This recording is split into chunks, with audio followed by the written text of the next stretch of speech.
नमस्ते। नमस्ते बच्चों। आज की तासिका में हम परिसर अध्ययन पढ़ेंगे। पाठ 20, हमारा सामूहिक जीवन। देखो बच्चों, इस चित्र में एक चित्र में दिखाया गया है, पहले चित्र में, कि लड़की बैठी हुई है सीढ़ी पे, अकेली है, उदास है। और दूसरे चित्र में खुशी से नाच रही है। क्यों नाच रही है बच्चों? उसने अपने दोस्तों को देख लिया कि वो लोग आएंगे तो वो उसके साथ खेलेगी। उसे बहुत अच्छा लगा, इसके लिए खुशी से नाच रही है। तो इसीलिए बच्चों, हमको एक दूसरे के साथ रहना अच्छा लगता है। घर में हम अपने माता पिता के साथ रहते हैं, हमारे साथ हमारे पड़ोसी भी रहते हैं। यदि साथी सहेली नहीं मिलते हैं तो हमें अच्छा नहीं लगता है। और तो यह यदि हमारी मनी मतलब कोई भी बिल्ली, हमारा कोई कुत्ता थोड़ी देर तक हमें दिखाई नहीं देता है तो हम उदास हो जाते हैं, जिसको हम पालते हैं। मनुष्य को समूह में रहना अच्छा लगता है बच्चों। तो अपने परिवार, पड़ोसियों और आसपास के लोगों के साथ रहने का अर्थ होता है समूह में रहना। हाँ, देखो इस चित्र में वही दिखाया गया है कि लड़के लड़कियों के समूह में बोलने वाली लड़की, मतलब बच्चे दोस्तों के साथ रह के, समूह में रह के, एक दूसरे की आदतें, उनकी अच्छाइयाँ, उनकी और बहुत सारे गुणों को अपनाते हैं। जैसे लड़के लड़कियों के हाथ देखो, एक साथ हाथ में हाथ डालकर गोल बना के खेल रहे हैं। अगर देखो कोई बच्चा, देखो साइकिल चला रहा है, एक लड़का वो गिर गया है तो लोग उसकी सहायता के लिए दौड़ पड़ते हैं। अभी सामूहिक जीवन के लिए नियमावली। हम लोग सामूहिक जीवन में नियम क्यों बनाते हैं? नियम बनाने से कोई भी काम अच्छे से होता है, काम में गलतियाँ कम होती हैं। सामूहिक जीवन नियमित रूप तथा सुचारू रूप से चलने के लिए नियमों की आवश्यकता होती है। और हम एक दूसरे के साथ अनेक प्रकार के व्यवहार करते हैं। वे व्यवहार व्यवस्थित रूप से होने के लिए हमें कुछ बंधनों का भी पालन करना पड़ता है। इन बंधनों को ही नियम कहते हैं। नियमों का पालन करने में सामूहिक जीवन में अनुशासन पैदा होता है। कोई भी खेल खेलने से पहले खेल के नियम समझ लेने चाहिए। खेल के नियम सभी खिलाड़ियों के लिए समान होते हैं। सभी खिलाड़ियों को खेल के नियमों का पालन करना चाहिए। इससे खेल सुचारू रूप से खेला जाता है। और ठीक इसी प्रकार सामूहिक जीवन को व्यवस्थित रूप से चलाने के लिए हमें नियमों का पालन भी करना पड़ता है। नीचे दिए गए कथनों में से सामूहिक जीवन के लिए आवश्यक नियम ज्ञात करो। जैसे उनके सामने वाली चौखट में सही नियमों के आगे ये सही और गलत नियमों के आगे गलत का निशान लगा दीजिए। अभी देखो बच्चों,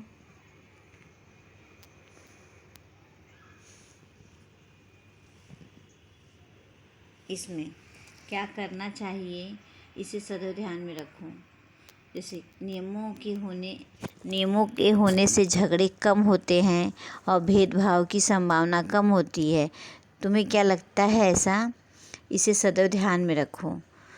एक एक के बनो सहायक, सदा चलो सुपंथ। संत तुकाराम ने लिखा हुआ है। एक एक के मतलब एक दूसरे के सहायक बनो और सही राह पर चलो। सुपंथ मतलब सही राह। इस पाठ में हमने क्या सीखा है? मनुष्य को समूह में रहना अच्छा लगता है। पारस्परिक सहयोग और सामूहिक जीवन से पारस्परिक सहयोग और सामूहिक जीवन का सबसे बड़ा लाभ है समूह द्वारा हमारी दैनिक आवश्यकताओं की पूर्ति होती है। और सामूहिक जीवन नियमित रूप से चलने के लिए नियमावली की आवश्यकता होती है। खेल के द्वारा आपसी सहयोग और एकजुट होने की गुण उत्पन्न होते हैं। खेलों द्वारा हमारा स्वास्थ्य उत्तम बना रहता है। अब बच्चों यहाँ पे देखो,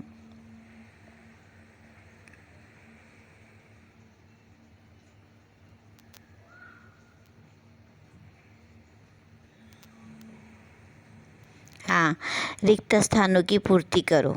हाँ, रिक्त स्थानों की पूर्ति करो में देखो बच्चों, मनुष्य को रहना अच्छा लगता है। किस में रहना अच्छा लगता है मनुष्य को? समूह में। मनुष्य को समूह में रहना अच्छा लगता है।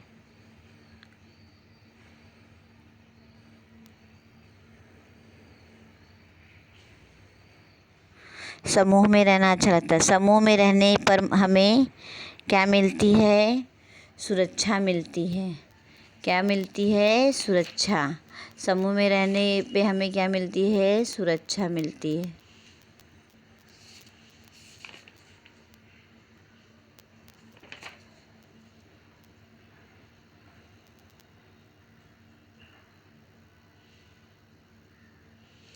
हमारा सामूहिक जीवन ऐसा परस्परावलंबी है।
परस्परावलंबी है।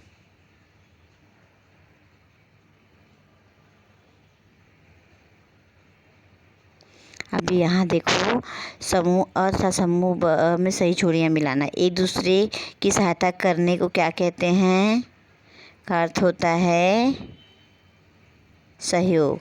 सामूहिक जीवन नियमित रूप से चलने के लिए नियमावली की आवश्यकता होती है।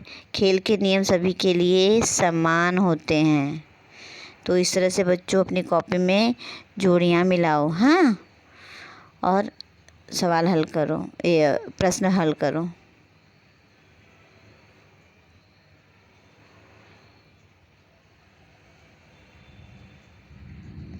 उत्तर लिखो। घर में हम किसके साथ रहते हैं? घर में हम किसके साथ रहते हैं? घर में हम अपने माता पिता और भाई बहन के साथ में रहते हैं। हम स्वयं को सुरक्षित कब मानते हैं? जब हम अपने परिवार के साथ घर में रहते हैं तब हम स्वयं को सुरक्षित मानते हैं। हमें नियमों का पालन क्यों करना चाहिए? नियमों का पालन करने से झगड़े कम होते हैं, भेदभाव की संभावना कम होती है। थैंक यू बच्चों। प्रश्नों के उत्तर अच्छे से लिखो और पाठ को अच्छे से पढ़ो, समझो। धन्यवाद बच्चों।